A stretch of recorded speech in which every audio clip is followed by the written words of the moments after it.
दोस्तों, लोकसभा चुनाव 2024 के मद्देनजर आज बीजेपी ने अपना संकल्प पत्र यानी कि घोषणा पत्र को मोदी की गारंटी के नाम से जारी कर दिया है, जिसमें कई बड़े ऐलान किए गए हैं। लेकिन दोस्तों, इस बार लोकसभा चुनाव के लिए बीजेपी ने जो घोषणा पत्र जारी किया है उसमें देश के किसानों, कर्मचारियों, बेरोजगारों और बुजुर्ग पेंशनर्स बंधुओं को किस प्रकार निराशा हाथ लगी है, उन्हीं महत्वपूर्ण मुद्दों के बारे में बात करेंगे कि आखिर वो कौन कौन से मुद्दे थे जिनको बीजेपी ने अपने घोषणा पत्र में स्थान देने से चूक गई है। इसलिए दोस्तों, आप इस वीडियो को अंत तक जरूर देखिए और इस पूरे मामले को आप लोग अच्छे से समझने की कोशिश कीजिए। नमस्कार दोस्तों, मैं हूं आपका दोस्त लोकेश साहू और आप देख रहे हैं लोकेश छत्तीसगढ़िया यूट्यूब चैनल। आप सभी साथियों का हमारे इस चैनल पर बहुत बहुत स्वागत है।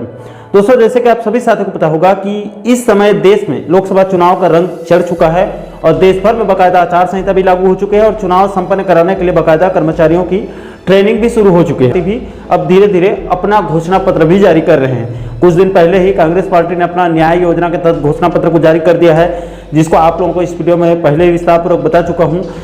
इसके अलावा 2 दिन पहले ही इधर समाजवादी पार्टी ने भी अपना घोषणा पत्र को जारी कर दिया है। इसके बाद दोस्तों, इसी कड़ी में आज 14 अप्रैल 2024 को बीजेपी ने भी अपना संकल्प पत्र यानी कि मोदी की गारंटी को जारी कर दिया है। दोस्तों, वैसे तो बीजेपी ने अपने घोषणा पत्र में देश के अलग अलग वर्गों के लोगों के लिए कई बड़े ऐलान, कई बड़े वायदे किए गए हैं। दोस्तों, बीजेपी ने कुल मिलाकर 76 पेज का एक भारी भरकम मैनिफेस्टो जारी किया है, जिसके 1 से लेकर 5 पेज तक प्रधानमंत्री नरेंद्र मोदी जी के संदेश और बीजेपी के और कद्दावर नेता जैसे कि राजनाथ सिंह और जेपी नड्डा साहब जैसे कई बड़े बड़े नेताओं के संदेश को बताया गया है। इसके बाद 5 से लेकर यानी 6 से लेकर उधर 10 पेज तक बीते 9-10 सालों में मोदी सरकार ने अपने दोनों कार्यकाल में देश की जनता के लिए, राष्ट्र के विकास के लिए कौन कौन से बड़े काम किए गए हैं उसके बारे में इसमें विस्तारपूर्वक बताया गया है। इसके बाद दोस्तों, 11वें नंबर के पेज से लेकर 68वें नंबर तक अगले 5 सालों में मोदी सरकार देश की जनता के लिए कौन कौन से बड़े काम करने वाली है उसके बारे में विस्तारपूर्वक बताया गया है, यानी कौन कौन से वादा किया गया है उसको बताया गया है डिटेल से।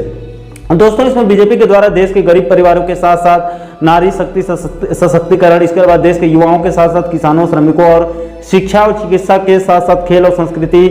इसके अलावा तकनीकी क्षेत्र के साथ साथ पर्यावरण के लिए कई बड़े घोषणाएं की गई है। दोस्तों, बीजेपी के घोषणा पत्र के सभी बिंदुओं को एक एक करके विस्तारपूर्वक बताने लगा तो वीडियो जो है वो बहुत ज्यादा लंबा हो जाएगा, 3-4 घंटे का बन जाएगा। इसलिए इसका जो पूरा पीडीएफ है उसको हमारे टेलीग्राम चैनल पर बकायदा यहाँ पर अपलोड कर देंगे। आप चाहें तो आप वहां से डाउनलोड करके बारीकी से आप अध्ययन कर सकते हैं।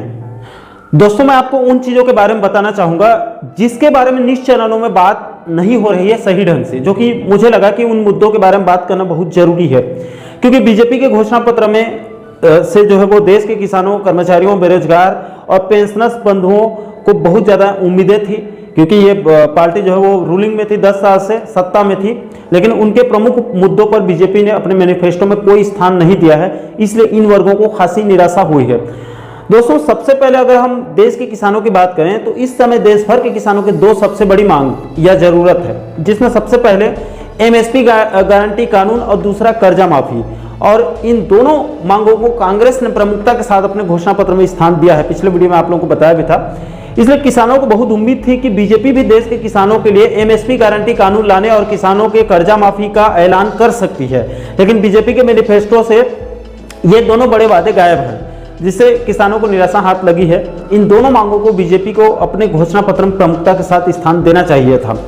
इसके बाद दोस्तों, दूसरे नंबर पर अगर हम देश के कर्मचारी जगत की बात करें तो इस समय देश भर के कर्मचारियों की सिर्फ एक ही मांग है,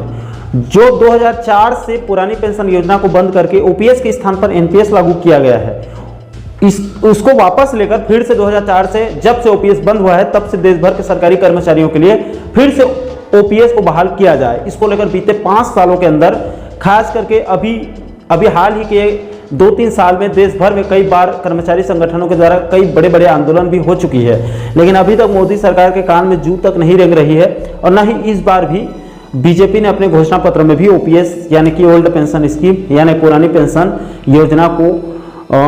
बहाल को लेकर कोई वादा नहीं किया है, जिसको लेकर कर्मचारी जगत में घोर निराशा देखी जा सकती है। आज शाम रात तक आप मीडिया या फिर सोशल मीडिया में देश के अलग अलग राज्यों के कर्मचारियों के बयान भी, उनकी निराशा को भी आप देख लीजिएगा। हालांकि दोस्तों, आपकी जानकारी के लिए ये भी बता दूं कि इस समय भारत के कई राज्यों में जहां जहां पर कांग्रेस की सरकार थी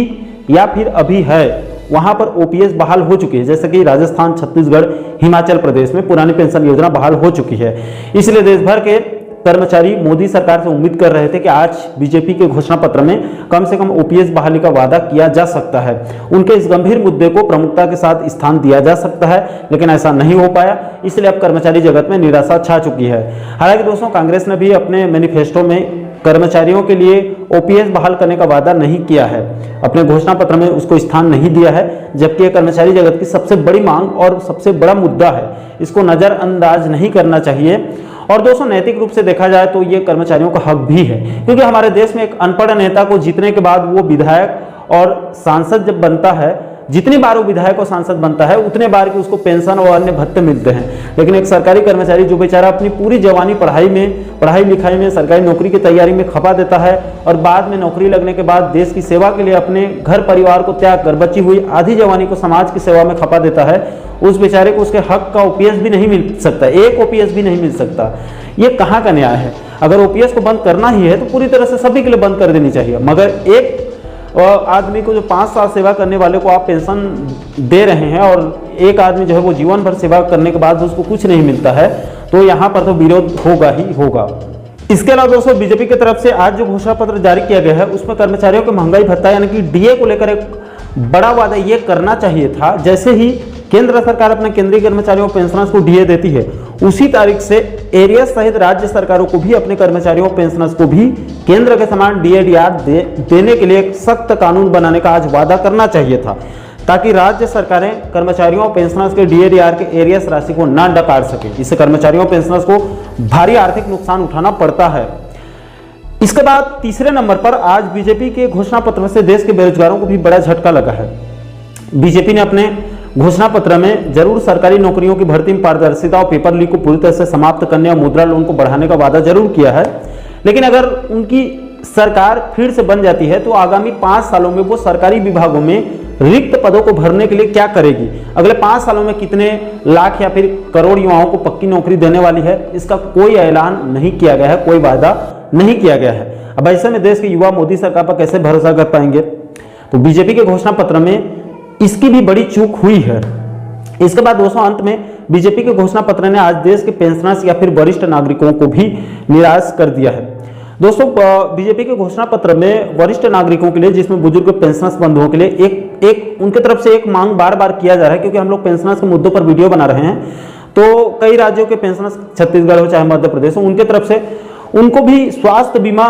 का लाभ दिया जाए या फिर उनके लिए आयुष्मान कार्ड या फिर कैशलेस चिकित्सा सुविधा की व्यवस्था दिया जाए। इसकी मांग वो लोग लगातार कर रहे हैं, जिससे उनको बुढ़ापे में स्वास्थ्य लाभ मिल सके, क्योंकि इलाज के लिए आजकल प्राइवेट हॉस्पिटल्स में बहुत ज़्यादा खर्च करना पड़ता है। लेकिन बीजेपी ने बुजुर्ग पेंशनर्स के चिकित्सा सुविधा को लेकर कोई वादा नहीं किया है। इसके अलावा दोस्तों, देश के वृद्ध लोगों को जिनकी उम्र 60-65 वर्ष से अधिक हो चुकी है, उनके लिए कम से कम वृद्धा पेंशन का वादा करना चाहिए था सेंट्रल की तरफ से, केंद्र से। इससे बुजुर्गों का बहुत बड़ा वोट बैंक भी बीजेपी को मिलता है और ये बहुत गंभीर और जरूरी मुद्दा भी है, क्योंकि बुजुर्ग लोगों को उनके इलाज और अन्य खर्चों के लिए कम से कम प्रति महीने 1000 रुपए तक केंद्र सरकार से सहायता राशि मिलनी चाहिए। क्योंकि आज के समय में हमारा समाज शिक्षित तो हो रहा है, इसमें कोई दो राय नहीं है, लेकिन धीरे धीरे बुजुर्गों का देखभाल और मान सम्मान कम होता जा रहा है, या फिर लोग बाग कम समय दे पा रहे हैं। इसलिए सरकारों को कम से कम वृद्धा पेंशन के नाम पर जो है वो हर वृद्ध को कम से कम प्रति महीने 1000 रुपए सहायता के रूप में देना चाहिए, जिससे गरीब परिवारों में जहां पर पैसे की पहले से आर्थिक तंगी होती है, उन परिवारों के बुजुर्ग लोगों को इसका लाभ मिल सके।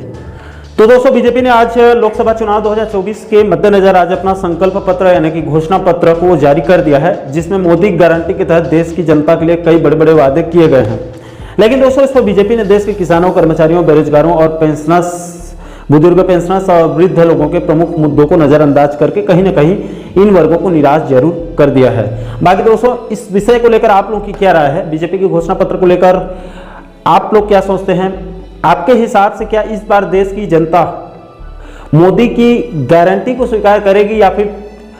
स्वीकार करके तीसरी बार मोदी जी को आशीर्वाद देकर तीसरी बार मोदी सरकार बनाएगी, या फिर इस बार देश की जनता बदलाव की तरफ आगे बढ़ चुकी है और इस बार सत्ता परिवर्तन होकर ही रहेगा? इस मुद्दे को लेकर आप लोगों के जो भी विचार होंगे नीचे आप लोग कमेंट बॉक्स में अपनी अपनी प्रतिक्रिया जरूर साझा कीजिएगा। और साथियों, आप आगे भी कर्मचारियों, पेंशनर्स, किसानों और बेरोजगार युवा साथियों से जुड़ी इस प्रकार के अन्य महत्वपूर्ण मुद्दों पर वीडियो देखना चाहते हैं तो आप हमारे चैनल को जरूर सब्सक्राइब कर लीजिएगा, ताकि आने वाले सभी नए वीडियो का नोटिफिकेशन आप लोगों तक तुरंत पहुंच सके। दोस्तों, अभी के लिए फिलहाल इस वीडियो में इतना ही। मुझे दीजिए इजाजत, मैं मिलता हूं आपसे एक और महत्वपूर्ण मुद्दे के साथ, महत्वपूर्ण टॉपिक के साथ। तब तक के लिए जय हिंद,